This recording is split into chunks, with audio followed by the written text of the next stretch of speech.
విజయఆర్ నారాయణ గారి 69వ పుట్టినరోజు. 68 సంవత్సరాలు నిండినాయి, 69 ప్రారంభమైనవి.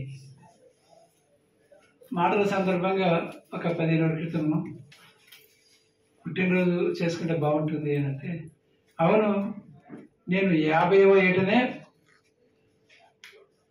స్వర్ణోత్సవం అని చెప్పి జగిత్యాలలో మీటింగ్ పెట్టినాను. 800 మంది వచ్చినారు, వీళ్ళందరూ వచ్చినారు. మాస్టర్ అద్భుతమైన పాటలు రాసినారు, నారాయణ వచ్చినారు, అందరూ వచ్చినారు, రచయితలు, కళాకారులు. అప్పుడు దళిత రచయితల కళాకారుల మేధావుల ఐక్యవేదిక చాలా యాక్టివ్గా ఉండేది. రాష్ట్ర వ్యాప్తంగా దాని నుంచి రావడం జరిగింది. అప్పుడే పెట్టుకున్నాం కదా, ఇప్పుడు ఎందుకు పెట్టుకోవట్లేదు? పైగా చాలామంది రాజకీయ నాయకులు ఆ పుట్టినరోజు సందర్భంగా, ఉదాహరణకి అటల్ బిహారీ వాజ్పేయి బీజేపీ అధ్యక్షుడిగా, జనసంఘ అధ్యక్షుడిగా ఉన్నప్పుడు ఆయన ఎన్నో సంవత్సరం ఉంటే అన్ని లక్షల రూపాయలు మనీ పర్స్ అని ఇచ్చేవారు, అభిమానులు జమ చేసి. అది పార్టీకి ఉపయోగపడేది. అలాగే కాన్సరం సందర్భం కూడా అలాగే జరిగేది. మరి నువ్వు అలా చేసుకోవాలి కదా అని చెప్పానంటే, అలా 69వ జన్మదినం ఖాయమైంది. దానికి నేను అధ్యక్షుడిగా, ఆహ్వానిస్తాం అధ్యక్షుడిగా. నా సూచన మేరకు నా అధ్యక్షుడిగా మొదలైంది. మళ్ళా ఒక బిరుదు ఇవ్వాలనుకున్నాను. చాలా కాలం పనిచేస్తున్నాము. తాను 1984 నుంచి బీసీ రిజర్వేషన్ 44% రిజర్వేషన్లు మురళీధర కమిషన్ ప్రతిపాదించినప్పుడు వాటిని ఎన్టీ రామారావు జీవో ఇష్యూ చేస్తే దానికి వ్యతిరేక ఉద్యమం జరిగినప్పుడు అప్పుడు తాను ఒక సంగ్రామ పరిషత్ పెట్టి ఉద్యమాలు ప్రారంభించినాడు. అప్పటికి అంతకన్నా ముందు కమ్యూనిస్ట్ పార్టీతో ఉండేవాడు. ఆ తర్వాత తాను దీంట్లోకి బీసీ ఉద్యమంలోకి వచ్చినాడు. అట్లా అక్కడి నుంచి ఆ తర్వాత కాన్సీరాం పరిచయం కావడం, 2009 నుంచి కాన్సీరాంతో బహుజన సమాజ్ పార్టీతో రావడం జరిగింది. నేనేమో నక్సలైట్లో పోయి 84 నుంచి 90 మధ్య గద్దరు మేమంతా తిరిగి మళ్ళీ బహిరంగ జీవితంలోకి వచ్చిన తర్వాత చూసినాం. అయితే పార్టీలో ఉన్నప్పుడే, నక్సలైట్లో పార్టీలో ఉన్నప్పుడే కుల సమస్య మీద, బీసీలు, ఎస్సీలు, ఎస్టీలు, మైనార్టీ సమస్య మీద చర్చించడం జరిగింది. ఒకటే వాక్యం చెప్తాను. రైతు కూలీల గురించి మాట్లాడితే, భూమిని దున్నేవారికి భూమి అంటే 20% మాత్రమే జన్మిస్తారు. బీసీలు 50%, ఎస్సీలు 15%, ఎస్టీలు మైనార్టీ కలిపి 85% వస్తారు కదా, ఈ పద్ధతులు ఆలోచన చేయొచ్చు కదా అని చెప్పేసి చర్చలు చేశాం. పత్రికలు వ్యాసాలు రాసాం. 85 నుంచి సంవత్సరాలు కావచ్చు, కంచేలు కావచ్చు, డాని కావచ్చు, బిఎస్ఎంలు కావచ్చు. ఆ తర్వాత ఆ బిఎస్ఎంలో ఆ తర్వాత దళిత మహాసభ కూడా 85లో కారం చేడు వచ్చింది.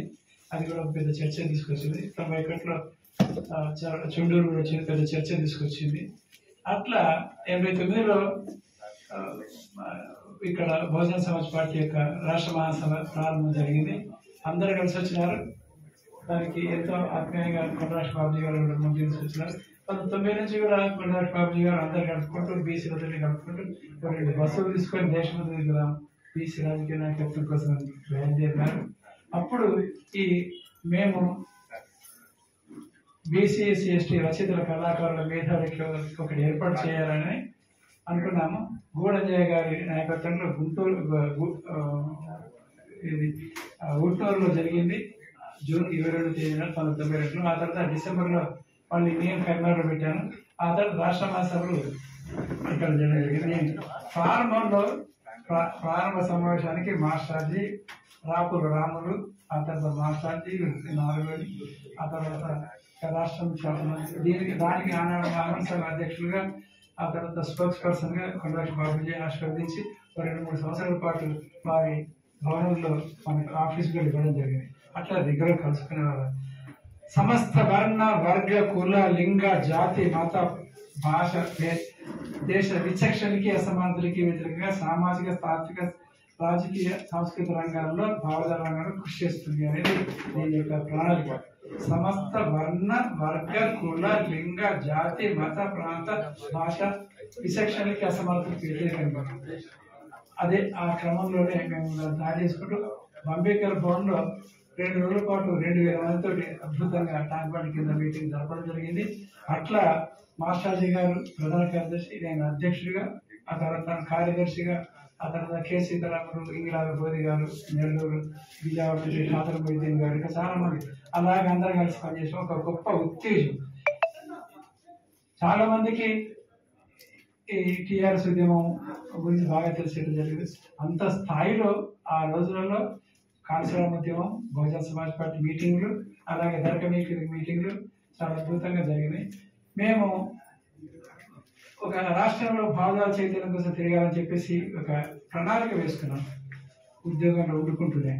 ఆ ప్రణాళికలో భాగంగా కట్కం నరసింహారావు తెలంగాణ ప్రాంతంలో తిరగాలి, అలా గజ్వేల్ రాజు వాళ్ళు కలిసి, ఆ తర్వాత నేను నాగవల్లి గారు కలిసి ఆంధ్ర ప్రాంతంలో తిరగాలి. ఆంధ్ర ప్రాంతంలో తిరుపతి దాకా పోయినాము. ఆ తర్వాత కర్నూలు పోయినాం, విజయవాడ, గుంటూరు అన్నింటిలోనూ తిరిగినాం. తాను ప్రధాన ఉపన్యాసం చేసేవాడు గంటన్నర, నేను ఒక పెద్ద మనిషి వదలు అరగంట మాట్లాడి వచ్చేవాడు, లేదా గంట మాట్లాడాడు. ఒకరోజు 2 రోజులు ఇలా సిద్ధాంత అధ్యయన తరగతులు 1999 నుంచి నిర్వహించడం జరిగింది. దాని యొక్క విత్తనాలు రాష్ట్రం అంతటా పడ్డాయి. ఇవాళ 2 రాష్ట్రాల్లో ఇంతమంది ఉన్నారంటే మరి ఒక దళిత మహాసభ తరఫు నుంచి ఎట్లయితే ఒక భోజతాలకు ఒక కత్తిబద్ధంలో ఎదిగినారో, ఎట్లయితే ఆ పుస్తకాలు వస్తున్నారో, అట్లా బహుజన సమాజ్ పార్టీ తరఫు నుంచి బీసీ, ఎస్సీ, ఎస్టీ, మైనార్టీ ఐక్యసంఘ బహుజన అనే పేరుతోటి వాళ్ళ విత్తనాలు పడి బీసీలకు ఏదో నాకు అధికారం రావాలి, ముఖ్యమంత్రి కావాలి, మంత్రులు కావాలి, ఎమ్మెల్యేలు కావాలి, సర్పంచ్ కావాలి, బహుజన రాజ్యం రావాలి అనే కాన్సెప్ట్ని విత్తనాలు వేసి మొలకలు ఇవాళ చెట్లు మహావృక్షాలుగా భావజాలంలో నింపడానికి ప్రధాన కారకుడు వీజా నారాయణ గారు. ఎవరికన్నా కమ్యూనిజం పట్ల ఇంకా అనుమానాలు ఉంటే, అనుమానాలు కాకుండా ఆధారాలు ఉంటే